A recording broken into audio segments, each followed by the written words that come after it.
Good morning. Good afternoon, everyone. My name's Aaron Kavanagh. I am a grid member and also a real estate agent on the Kaza Group. Started with Rob Chavez in 2017. Have really been focused in on the Airbnb short-term rental space since COVID. And I am located here in the Shenandoah Valley. I met my friend here, Corey, through some Facebook groups here in the Shenandoah Valley. He's a significant investor in the market, and has taught us as a team, as Airbnb owners, a lot of little secrets as to how to maximize the opportunity, make the most amount of profit that you possibly can out of each property. So, Corey, just take a second, introduce yourself, tell us what you're all about. Sure. Thanks for the introduction, and I appreciate you jumping and having me on this call. I have been investing in real estate since 2008, actually, with my first property. So right before the crash, I got it handed to me at that point in time, but I just picked myself up and started buying long-term rentals. So I currently have a portfolio of 40 doors that are long-term rentals. And 3 years ago, I converted my first long term into a short term, and I saw the difference. I went from bringing in $2,300 a month to $8,000 a month, and I just kind of didn't look back on the long term rental. So I have since started investing in the Shenandoah Valley area. I own a few properties up here. Great area to be buying property in. And then I've also expanded my capacity to assist people with managing their property. So I currently co-host on a number of properties as well. I live in Apex, North Carolina, which is just outside Raleigh. So as far as I'm concerned, I am most comfortable managing somewhere with this, which is within driving distance of me. So I basically stick with the Blue Ridge Appalachian Mountains. I manage anything from Virginia, Harper's Ferry, all the way down to Blue Ridge, Georgia. Currently have two in Blue Ridge, Georgia, two in Western North Carolina, and then four or five up in the Shenandoah Valley in Virginia.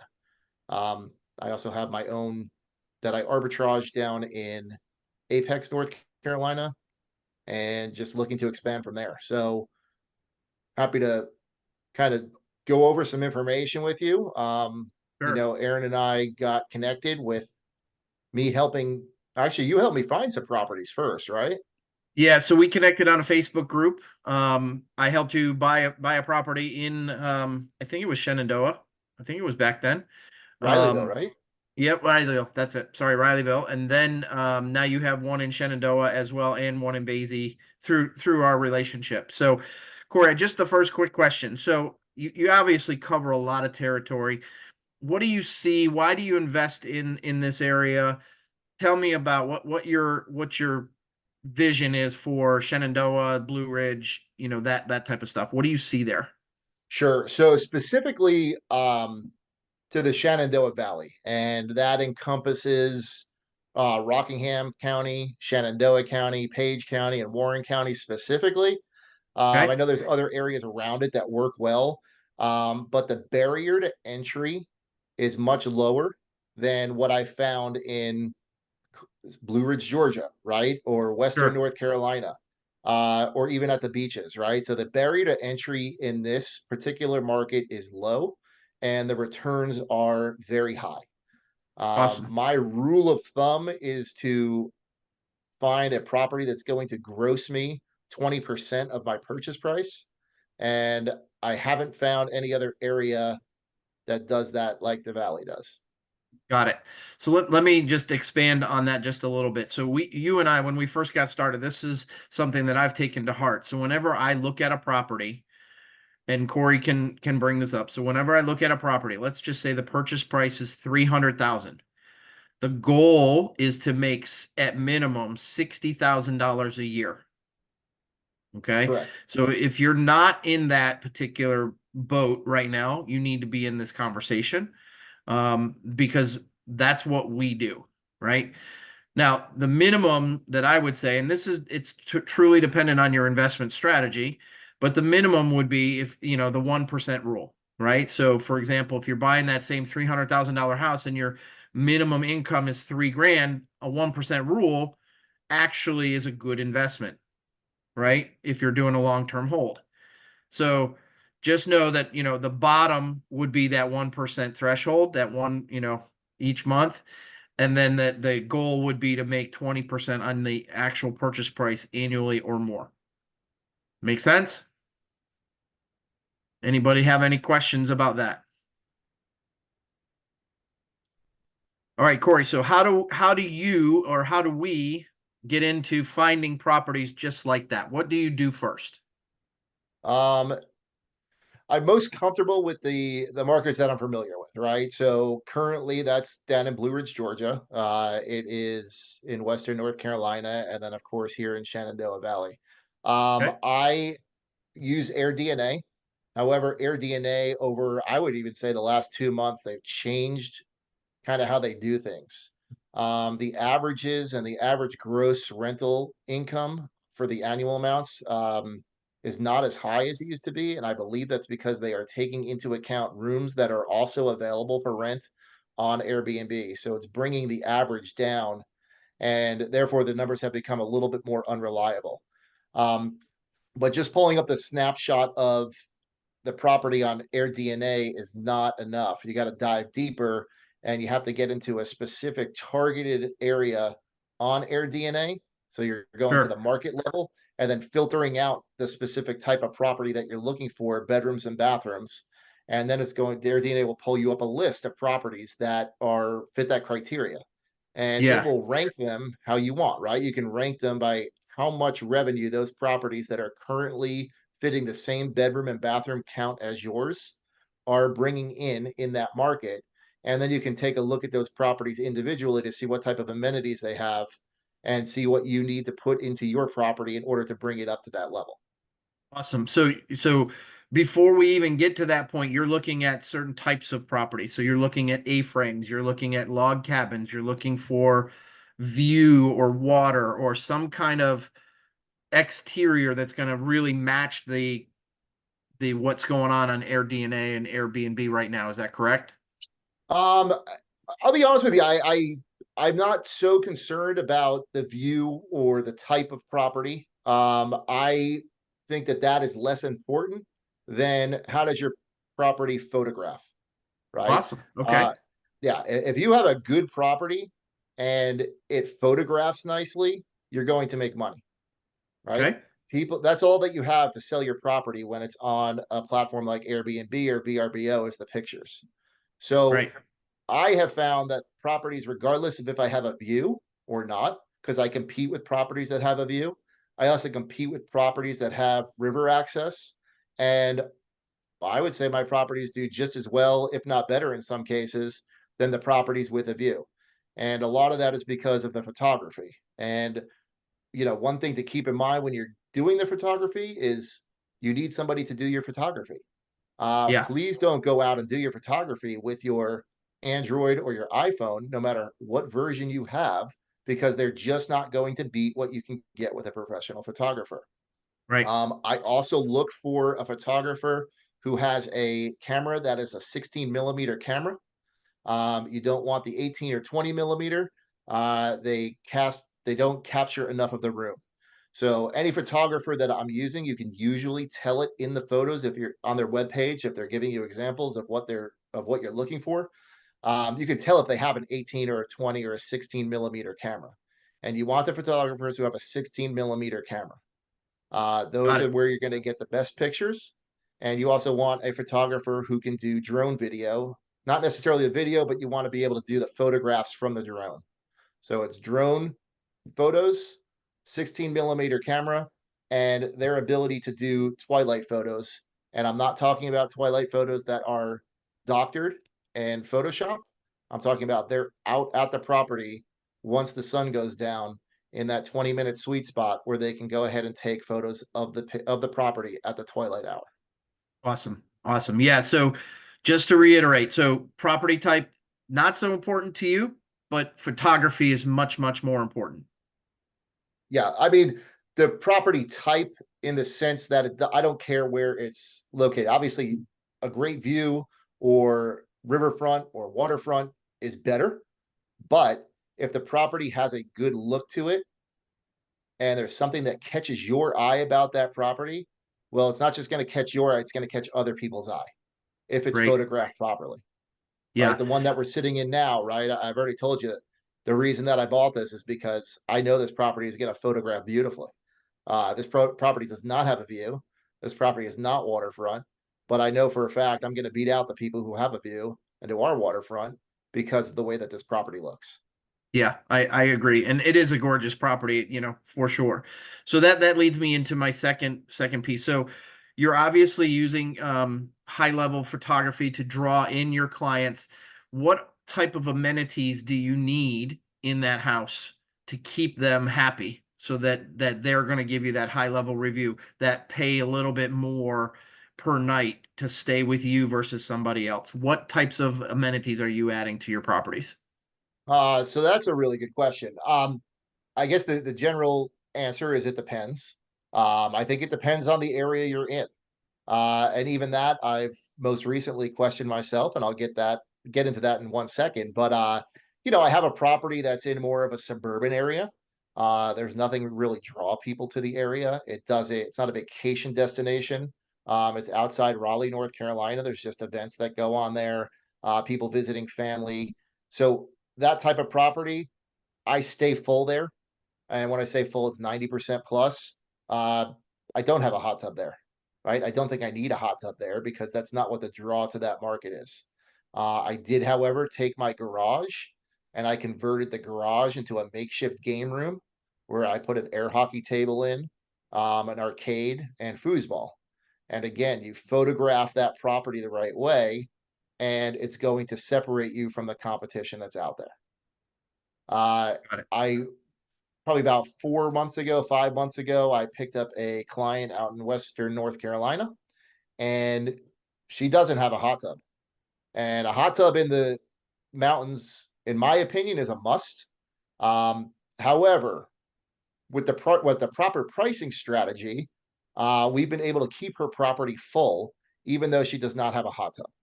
And I was honestly a little bit worried about how that property was going to perform, but she has performed very well. And again, it just has to do with correcting your pricing depending on the amenities that you have or don't have. Okay. String lights, outdoor games, game rooms, air hockey, pool tables, anything like that. You're using those things to help give somebody something to do while they're at your property, including what's around it, right? So you're hitting them on the outside as well as what the property actually has to offer. And so the big thing that I see as well is like anywhere I go as far as Airbnb. So if I go to Pigeon Forge or Gatlinburg in the Great Smokies, I'm gonna want an indoor pool or a hot tub or something view wise to make it really sing for me and for that bang for the buck, right? So wherever you're located, make sure that you're studying the market, right? Seeing what's available to you in those particular areas, and then identify what's the best price with what's the best amenities within the property, and go from there. So, Corey, just a real quick question. What are your feelings on coffee? That's a very hot topic in a lot of discussion groups that I've seen. What do you think about coffee? Oh, coffee's good, man. I drink it every morning. Me too. Um, you know, uh, but I'm not like a coffee connoisseur. So I will say I do in most of my properties, I do just leave a simple Keurig with with K cups. Yeah. I have had a handful of people who have actually asked, which means to me that there are more people out there who haven't asked as to what type of coffee machine I have at the house. So that indicates to me that it's probably on more people's radar than I am aware of. At this current property here in Basie, we actually have an entire coffee bar that we are setting up. It's an 84-inch long, basically, it's a sideboard, right, with cabinets underneath. And we'll be buying a variety of different coffee machines, espresso machines, and then have coffee flavorings up there for people to do what they want with that. And I'm going to be interested to see if that is going to help out. I think that's something on the smaller end you can do. And then we just got to see what type of upkeep it's going to take from the cleaners because that is an added thing that I usually don't have at a property. Yeah, and it's also an added expense. I mean, K cups are not cheap unless you get them on Amazon or something like that. But what I've found is most, having a good coffee machine, actually having maybe an outdoor pizza oven, just the actual string lights around a patio, certain things like that, that goes all back to photographs and the amenities. But just those little details make people very, very comfortable and want to stay at your place. Absolutely. Yeah.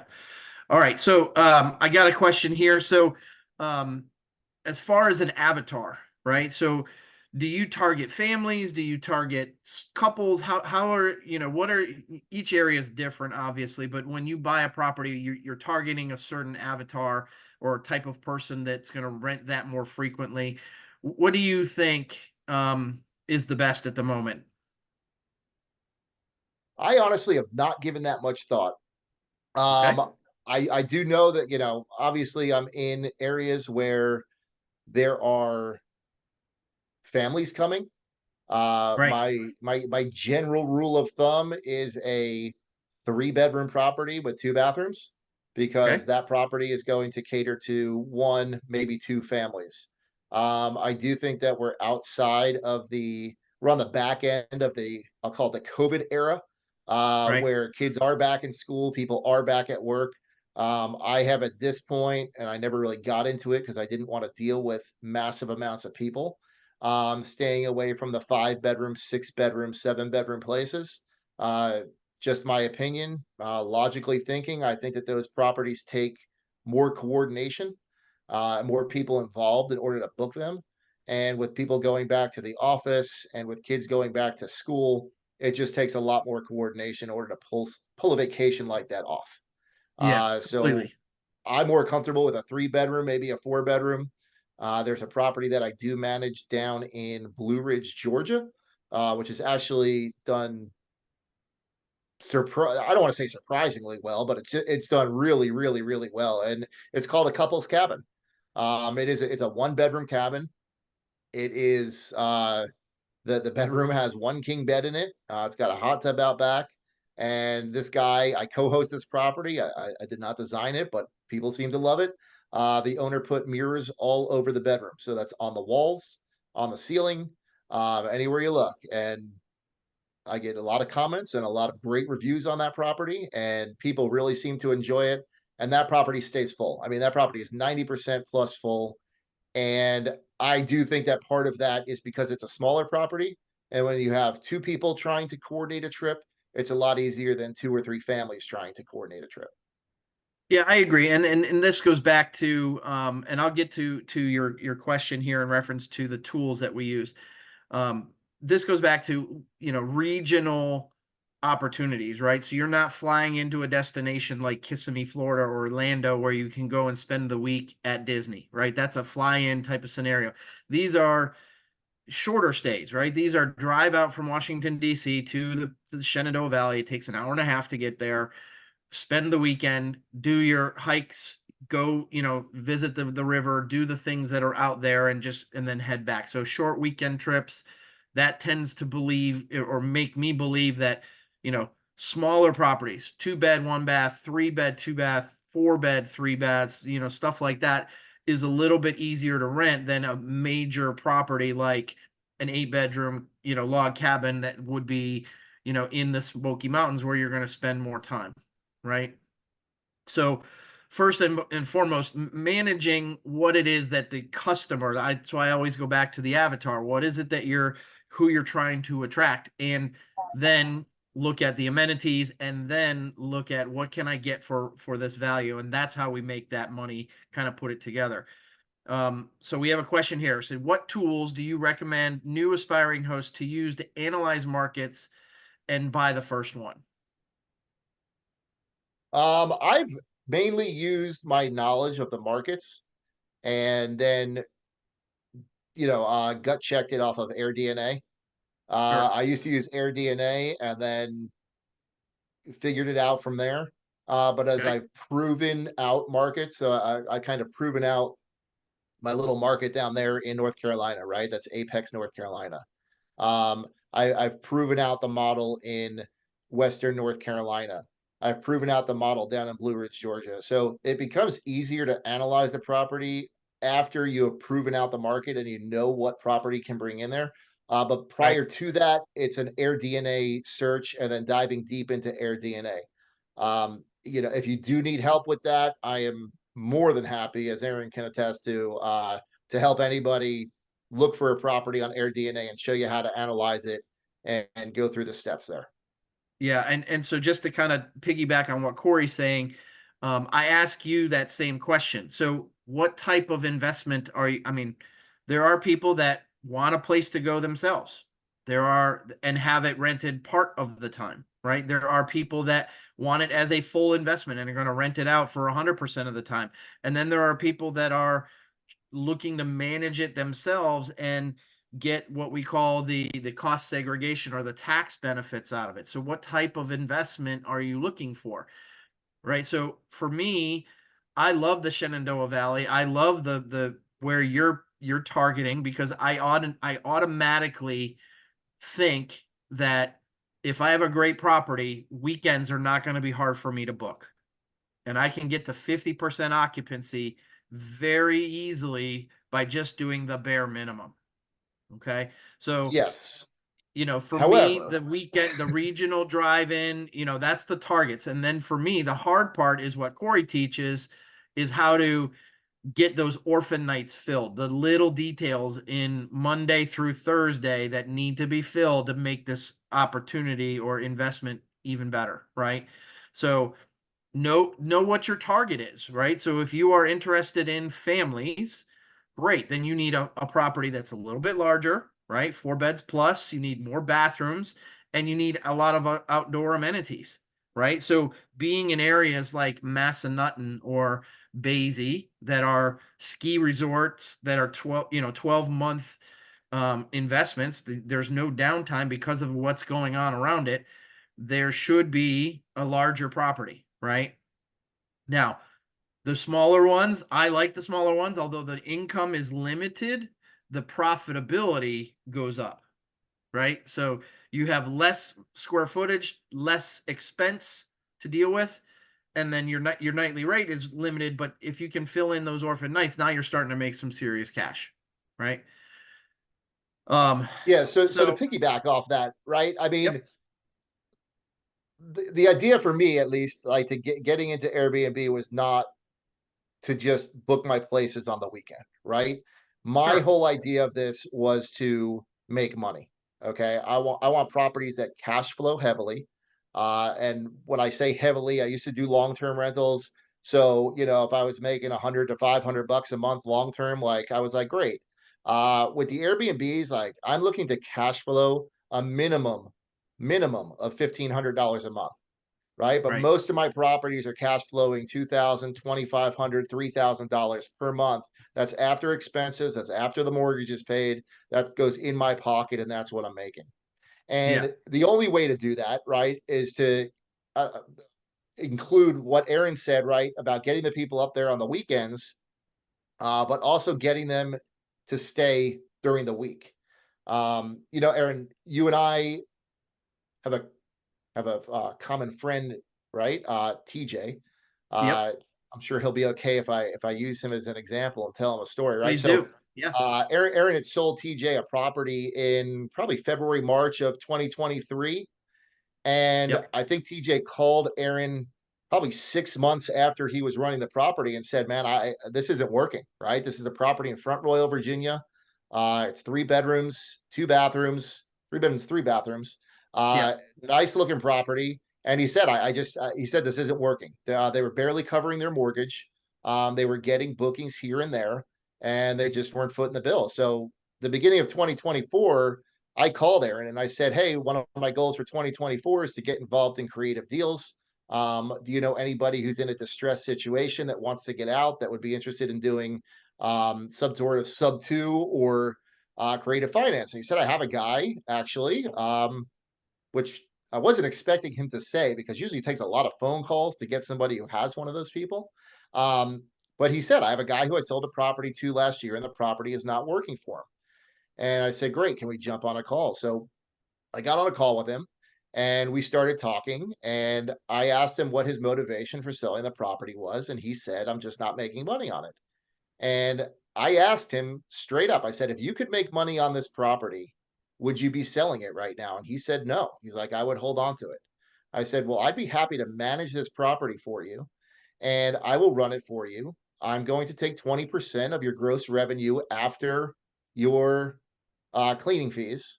And he said, that sounds great. He goes, I don't have to do anything. And I said, no, you don't have to do anything. Just switch it over to me. I will co-host the property for you and we'll go from there. And I just want to show you what happened on here.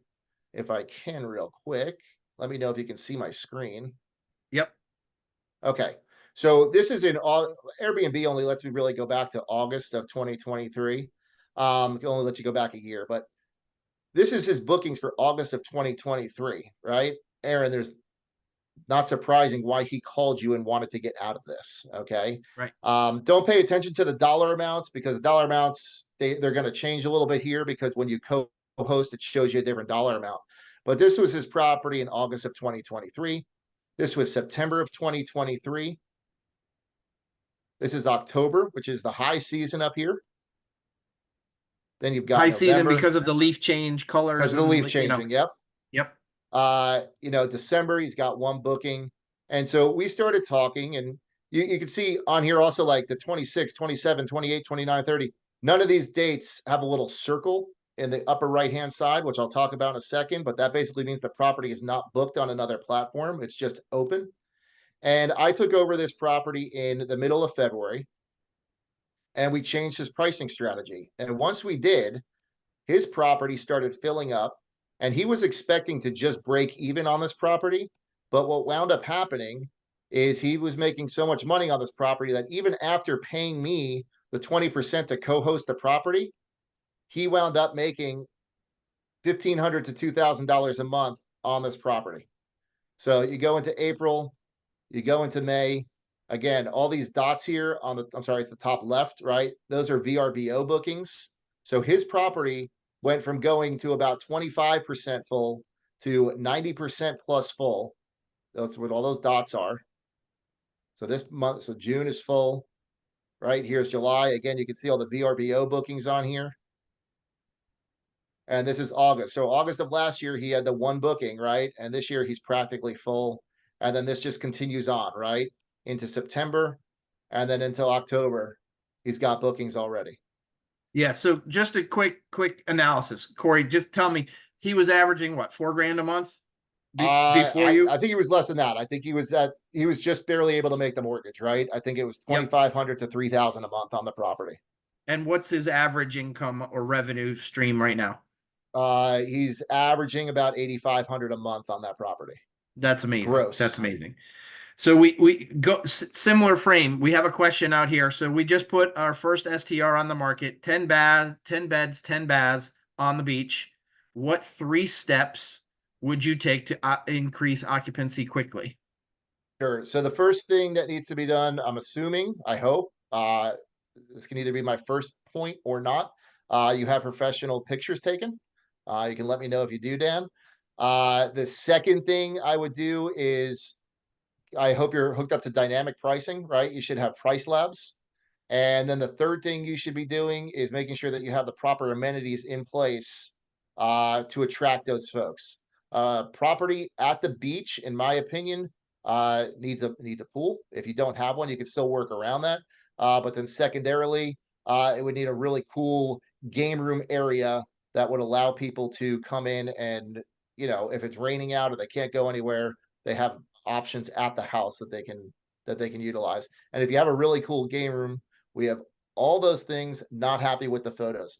So Aaron, help me best explain this, right? When you're in Price Labs, it's not as easy as just going in and setting the property up on Price Labs and letting it run, right? Oh, it is After not. Aaron, yeah, Yeah, after Aaron and his crew saw the results of TJ's property, you guys actually called me, right? This is how we got on this correct. call Yep. to go through some of the Price Labs hospitable Airbnb settings so that they all integrate seamlessly with each other so you can maximize your revenue. So you got to play around with the different settings in Airbnb and then play around with the different settings in Price Labs so that they work together. Right. So I'll answer Mike's question here shortly. Basically, to answer that question real quick, any Corey likes to spend about $800 to $1,200 per property for photographs. That's about the average. We just spent about $900 on photography for ours. And what I want you to understand with photography, it's not just pictures of the architecture or the building, it's the experiences that you're taking pictures of. So a glass of wine next to the hot tub, the fire pit with the fire in it, just you've got to have something that's going to really draw in that feeling through the photograph. Okay. So on average, we're spending about, I would just say $1,000 at minimum. I actually listened to a podcast where this company, the guy actually recommended spending about 8 grand for photographs. And I was like, that's crazy. But his properties are doing extremely well in nationwide. So it's just a bigger provider. It Um, also depends on the market you're in, right? I mean, yeah. there are like when I was getting photographs for the properties out in Northwestern North Carolina, I found it very difficult. What they were doing is they were charging they had different packages, right? Where you could get 5 pictures was costing you $200. 10 pictures cost you $300. 15 pictures cost you $400. Now, I think you need about 40 to 50 pictures on your Airbnb listing in order to make it work. I think if you go more than that, people get bored and they don't even get all the way to the end. If you That's have right. less than that, I don't think that they get a full experience of what the property is. So there are people who will charge less. I think you could probably get pictures done for 400, 425. The guy I pay a travel fee for. He drives 2 hours to get to the properties that I'm having him photograph. So I pay him for that time. And yeah, I mean, Yep. they cost 800, $1,000, but I know for a fact I'm making that money back in the first month, Absolutely. hands down. So going back to your pricing strategy. So now I've got the property, I got the proper pictures, I got all the amenities there. I'm ready to go, right? I know I've already got the weekends booked, or I'm starting off with that really good, feeling that the property's getting the views, getting the booking. So I've got my weekends filled, and I'm using Price Labs. So Price Labs is a tool that is a must have, right? I also think if you're thinking long term, you might want to get into a property management software like Hospitable. Um, that tool itself will connect to um, Price Labs. It will give you your own direct booking website. It'll give you the ability to manage your property, have responses with AI, connect to your clients through that website, and then increase your response rate. Because if you're constantly attached to your cell phone, trying to do these response rates to keep up with your algorithms, that's very hard to do, right? So first foremost, get with a good hosting software. So Hospitable is the one that Corey likes, the one I like. Definitely want to connect it to the dynamic pricing tool, Price Labs. I know that AirDNA or Airbnb has its own. I wouldn't use that. I would just certainly go into that. Now, Corey, as a co-host and manager, um, you obviously know what to do. You're getting the bookings, you're getting these properties filled up. Give me an actual week in your schedule. What does it look like to manage a property to get a singular thing booked on a Monday, Tuesday, Wednesday? What do you do to those things to make it happen? I mean, mainly it's using the dynamic pricing effectively, right? Sure. The Price Labs is a tool, and in order for you to get in and utilize that tool properly, you just need to go in and play around with the settings and make sure that they're connected. You know, it depends on where I'm at and what season we're in. I typically try to be anywhere from 50 to 60% full at the beginning of a month and then utilize the rest of the month to try and get the rest of the days booked, right? The Got it. further out your bookings come in, the more expensive those prices should be. So there's a little secret for everybody, right? I have a premium on my properties where if you're a planner and you book my property 6 months in advance or 4 months in advance, you're paying the highest dollar amount on that property, right? Because you know what you want, you're going after it, and you're planning a trip. And that's fine. You want to secure those dates. If those same dates were to stay open the day before your trip, those prices would be significantly less, but you're also running the risk of not getting that property in those dates. Right. So, for example, the property that we own, our partner Kayla, who's running our show, she goes in every Friday.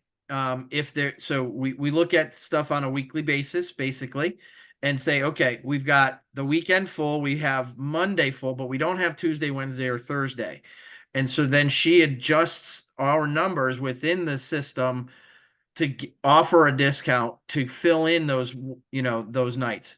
We also removed the minimum night stay from that because we want to have the property full as much as possible. What that did was it would still, so for example, our average price is say 250 a night. We would drop it to 225 or 212, just a weird number. Um, get the property filled up, and then still have the cleaning fee in the background through a management fee versus having it as a cleaning fee out on the website. So we actually have people book for one night stay based on offering an 8 to 10% discount. Um, and that's usually enough to get that night booked. Last month, out of 30 days, we had 27 nights booked, and we made, again, same $300,000 property, we made about $7,500. So using the strategies that Corey has taught us, we are now, significantly higher in the revenue, and our expenses are still great, are still pretty low, even though we've had additional cleaning fees because, our properties are booked more frequently. Um, so I have a gentleman here is asking about how do you find great people, right? It's basically how do you find a good cleaner, or, a property, somebody that takes care of the things that are broken. What do you do when you're talking to somebody for a property in Blue Ridge, Georgia? Obviously, you're not there, right? So how do you find a good cleaner or contractor? I basically start with the cleaners. Cleaners, honestly, they're a dime a dozen. The good ones are harder to find. So your interviewing process for cleaners needs to be pretty aggressive. Um, your your cleaner can be the key to open up a number of things. So your cleaner is typically going to know the maintenance people. Most of my connections for maintenance people, lawn care guys, handymen have come from my cleaners. So your cleaners, you're going to start networking and branching off from there. Also spending time in your market. I mean, I don't know how local anybody is, but I do spend time in a market. I do talk to people and I make connections that way as well. Yeah, and the other way I do it, and Corey can attest to this because he's all over the same groups I am. But if, for example, he bought a property in Boise, the first thing he did was join the Boise short-term rental group, and that in there they discuss cleaners all the time, how to manage your hot tub. For example, we have a hot tub. Some people will say, "Well, do you clean it or drain it every stay?" And the answer is no.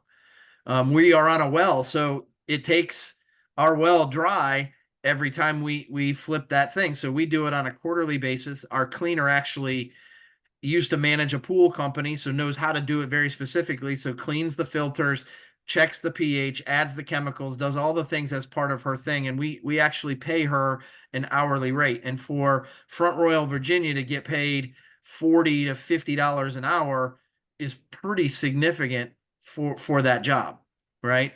So, in all honesty, finding Facebook groups, social groups that can really talk to other, investment groups, find the right contractors in that particular area that's going to really, and then do what Corey said. You got to obviously interview them and make sure they're matching your style, right?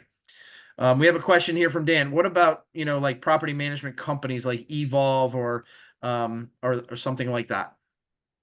So, yeah, I mean, we could talk about that for a second. Unless they've changed since I've talked to them last time. right? Evolve and Evolve's the one I know of, maybe Vacasa, right? I think they charge about 10%. Um, they are not really managing your property, right? Right. They're putting your property on as autopilot as they possibly can and turning everything else over to you. Uh, when I spoke to Evolve way back when I was getting started, it was 10%. I was like, okay, cool. So you guys are going to get a cleaner out there. They're like, well, no, you actually find the cleaner. I'm like, okay, well, you guys will communicate with them. And they're like, no, well, it's your cleaner. So you're going to communicate with the cleaner. I'm like, okay, well, what about when guests are at the property? You guys will take care of that communication. The answer was no, we're going to get the guests and handle all the pre messaging. And then once they get to the property, you're going to take care of the messaging to and from the guests. So I've been very turned off by Evolve. From everything I've seen, I can manage my properties better than Evolve. And the lady Colleen, that I'm handling her property out in Western North Carolina. She was using Evolve and she was looking for another solution because she said Evolve had her property booked at first and then just dropped off. And she got no bookings for about 8 months. And she stuck with them and they kept, feeding her a line of this, line of that. She would get one here and there. And again, I took over that property for Colleen, and that property has been full ever since I took over, and Cool. super happy. Cool. We've got cleaners, we got better cleaners in place now, and the thing is running super smooth. Yeah. So Paris got another question here. So he's made a comment about cash flow podcast or cash flow positive podcast. They've got conversations. So this just leads me, Corey. So you and I have talked about this a lot. How are you finding deals off market? You know, tell me about your daily process or weekly process in finding opportunities and using social or other groups. I know you're in a couple of them that actually help you find properties, help you do additional business. Tell me about what you do for that. I just talk to people. I mean, Yeah. that's it. I mean, my phone number, if you want my phone number, I will give it to you. You can call Yep. me or text me at any time you want, and I will pick up the phone and speak to you about any topic. Um, and we can go from there. And from that, right, I have made a lot of connections. I mean, Aaron, you can talk about that a little bit, Absolutely. right? Like, I mean, I have people that are looking to at this point sell properties uh, that don't necessarily want to put it on the market, right? So they want to do it off market. I have people that are also looking to buy properties. I have builders that are building properties that again don't want to necessarily put it on the MLS, but they want me just to find them a buyer. And so I've just started making connections that way. Through that, then you get some people who, again, fall into that desperate situation and want to get out. So they're willing to get a little more creative with the deals. People who are running an Airbnb that no longer want to do it, or they want to transition into something else. So they're looking to sell. So it is strictly networking and talking to as many people as possible. Uh, and I just make myself available. I make myself available for the people, and I make myself available for the conversations. And from Right. there, I'm just able to connect point A to point B to point C. Yeah, and this is a great example of what Grid is all about. So Grid is an investor network, right? And so there are different topics and different types of investment strategies, but there were 42 or 45 people signed up for this particular discussion, and here we are. Now you have an opportunity to get questions from all these people that can actually help you in your business and help them, in their business by offering the information that you already know. So thank you. Really what this is it's this short-term business is a very small network, right? There are certain agents, real estate agents that focus solely on Airbnb type properties. And then there are the regular real estate agents that don't necessarily know how to run the numbers or, run AirDNA or how to even manage a property, what amenities might go into it. Some of them will say that, but they just don't necessarily know. So finding the right partners is a networking game. Being a part of a group like Grid, being in different social media forums is very important. Um, what more can I say? I mean, knowing agents all around the country that focus on short-term rentals, I might find an opportunity for Corey in Broken Bow, Oklahoma, because that's one of the hotter markets right now, or Finger Lakes in New York. Not necessarily that something he would want, but I'll show it to him, and he might have somebody that could help me get that opportunity for you. So knowing the people in the marketplace is the key, and having that network. Um, so how do you incentivize your cleaners and or other contractors to help do a good job, right? Help you with that particular property. I mean, the cleaners are always. I don't think that they're going to do a bad job unless they're just not good, right? Like, there's no cleaner in there that's like, oh, I'm going to get one over on this guy. He's going to pay me, and I'm not going to do a good job, right? Like, it'll surface very quickly that that person is not a good cleaner, and you got to be ready to switch and make a change. Um, Yeah. I throw them, little quarterly or semi-annual bonuses, right? Take them out to dinner, right? Buy them lunch, like just do different things. I again, I'm a big phone guy, right? I will just call them and let them know I appreciate what they do, right? Um, Christmas time, the holidays, like I'm getting them a little bonus there as well. Um, if they're doing a good job, right? I mean, there's some people Yeah. who I just want, I want them to flush out, right? There's some people who I just want to go away. And sometimes it's easier for them to go away on their own rather than make me go away, right? And so you Right. got to facilitate that as well. Got it. So we've talked about a lot of things today. Does anybody have any questions for Corey? Please pop on the screen, open the discussion. We can obviously ask through chat too, but anybody have anything for Corey? And obviously we are going to pass Corey, type your contact information into, or we want to pass Corey's information because he has a great co-hosting business that needs to be talked about. And he will definitely, obviously his systems have proven out to make people money. So, Corey, And it's not you just want to it's put not out just your co-hosting, right? contact I mean, info? yeah, I mean, listen, I'll put it out there. It's also not just co-hosting, right? I mean, listen, if you already have a property and you're comfortable managing it yourself and you want to just get more revenue into your property, maybe like we said, your weekdays aren't filling up. Like I'm going to shoot everybody a QR code that they can scan, and you can book a time. There's one that's free. Just like, let's get on a call. Let's see where you're at. Let's see what you might need, and we can figure it out from there. Um, Sunder, you're taking 20% of the gross sale. Is there an end for that? Can you explain what you mean by is there an end for that? Hi, Corey, thanks for your time. So you said Sure. like you're helping co-hosting your clients like Airbnb. So in that case, is it like you put like 3-year agreement, 5-year agreement, or it's how does That's that? a excellent question. I thought that's might have been where you were going, but just wanted to check. So I don't do agreements. I don't do them. I go guest to guest. You put me on as a co-host, you put me on for 20%. And the second you don't like the job I'm doing, or you don't think it's going the direction you want, you just say, hey, I don't think this is working out for me. And we simply part ways. No hard feelings. And that's how I operate. I'm confident in what I do, and I'm confident I can make people more money.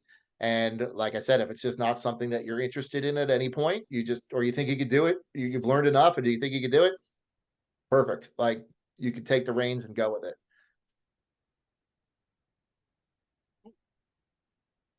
All right. So we've talked about a lot of different things. Any other questions that I can help answer? Anything? How do I you have make a question. $1 million? Sure. Um, so I have long-term rentals, but I am interested in short-term. How do you go about finding the loan for that? Were you able to get a DSCR loan, and does it qualify for that, Are or you do looking you at just converting your existing long terms into short term, or you're looking at just buying a um short term? buying a short-term? Because my long-term is not in the area where there's a mountain or anything. But I can't do any more loans.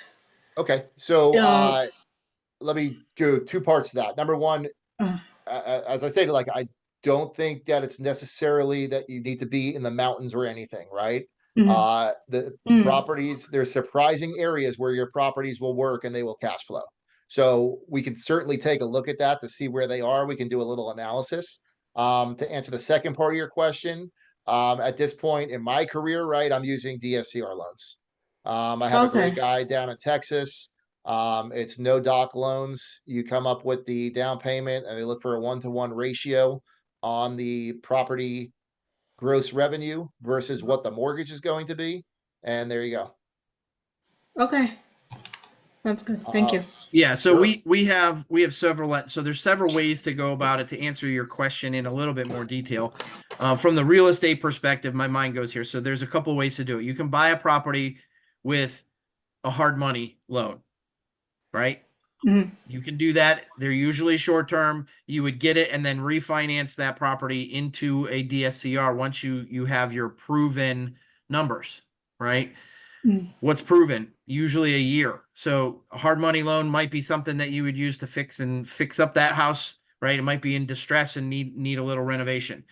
A DSCR loan, you're going to put down 25 to 30% of the property value, and then what he said 1-to-1, which means you're going to have to make the mortgage payments going to equal the amount of income based off the AirDNA revenue projections. Okay, it's not going to be on your information. It's going to be on the property and the AirDNA projections. Okay. Okay. The other way you can potentially buy a property is with what they call a vacation loan or vacation home loan. 10% down. It has to be 60 miles away from your existing property and be in an area where you would consider vacationing or staying a couple of weeks a year. Okay. So that said, 10% down, your mortgage payment's going to be higher, so you're going to have to make some more income, right? And so there's rules against, you have to stay in the house a certain amount of time. So how do you make that management work, right? So basically, the way I look at it, first things first, are you going to buy it with 20% down standard conventional loan investor type situation against your credit score? You're going to buy it with a second home loan, 10% down, or are you going to use a DSCR, debt servicing credit, type of loan? Okay. And for off season and on season, right? Are they averaging that and then Yes. divide it by Yes. month? Yeah. Okay. Yeah. So they're going to take the whole year, look at the gross revenue, and then divide it by 12. Oh, I see. Okay. Thank you. Now that's got to pay the mortgage. It's got to pay the principal, interest, taxes, and insurance, and Yep. any HOA fees that there are. Correct. So Paris has another question. Can you share cash on cash in Front Royal Shenandoah area after paying the 20% co-hosting fees? Cash on cash. Oh, the good old cash on cash question. Let's just use TJ's for example. Yeah, so I believe TJ's I think he's still pocketing $1,000, $1,200 a month after I'm paid. Yeah, so his expense. So what I remember in that conversation was his total mortgage and expenses were around $45,000 to $5,000 a year or a month. Excuse me. Corey's income has brought him up to $8,500. So there's, so take out 20%. Subtract the $5,000. There's your number, right? So just every property is different. Each month is different. So it's really hard to kind of answer that question. Yeah, and that doesn't. I mean, here's the other thing that people have the misconception of. It's not like you're cutting a co-host a check, right? That money is being distributed by Airbnb, so Correct. it's not like you're having to manage that at all. Got it. So yes, there is a mileage requirement on second home loans. Here's a great question: how many vacation properties or vacation home loans can you get?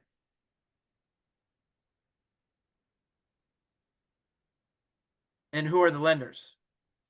Okay, so you got to ask that question up front. So most lenders might have that opportunity. I can tell you, like, for example, Atlantic Coast Mortgage, which is a big provider in our area, they have second home loans.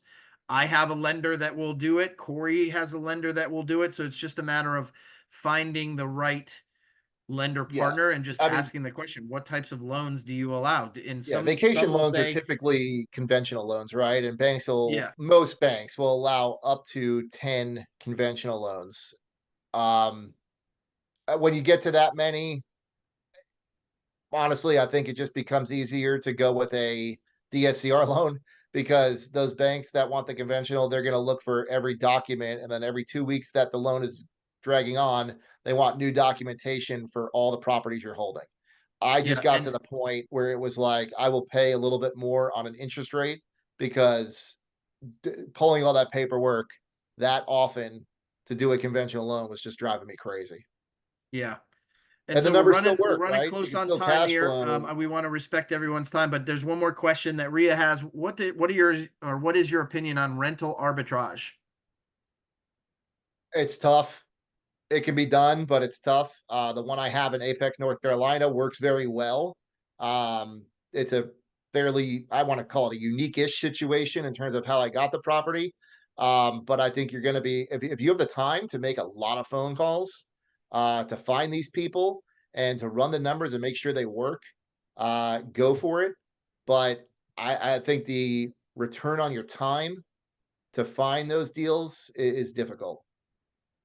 Yeah, and so I'm going to answer that in a little different way. So when you own a property, you have control of what it does and how it operates, right? When you rent a property, yes, the cash barrier to entry is lower, but you can at any moment be lost, right? That person may decide to sell the property. That person may say, I'm done with this, right? So having the ownership of the property is really important to me. So rental arbitrage is a great opportunity for income for sure, but there's too much risk involved with that. I mean, here's the benefit. The owner is getting paid, right? His property is being maintained to the highest level and standards because it's an Airbnb, right? So for somebody that's interested in that type of thing, that's great. They can get, residual income. You could structure a deal where they get a percentage of your profit as well, but at the end of the day, at any moment they say, I don't want this anymore, they can sell that house and you don't have the business any longer. So, for me, it's too high of a risk. All right, so we've talked about a lot of stuff. Obviously, this is going to be recorded, or has been recorded. If you guys need any other information, Corey has obviously put his information into the chat. I can drop my information into there. If you have questions, you can just go onto the grid group and Ria will certainly share our information. But anytime you guys need help with this, we're happy to jump on a call, text, whatever, and keep things going here for you. If you have other information that you need, or if you want just to analyze a property, we're happy to do that for you too. So just let us know.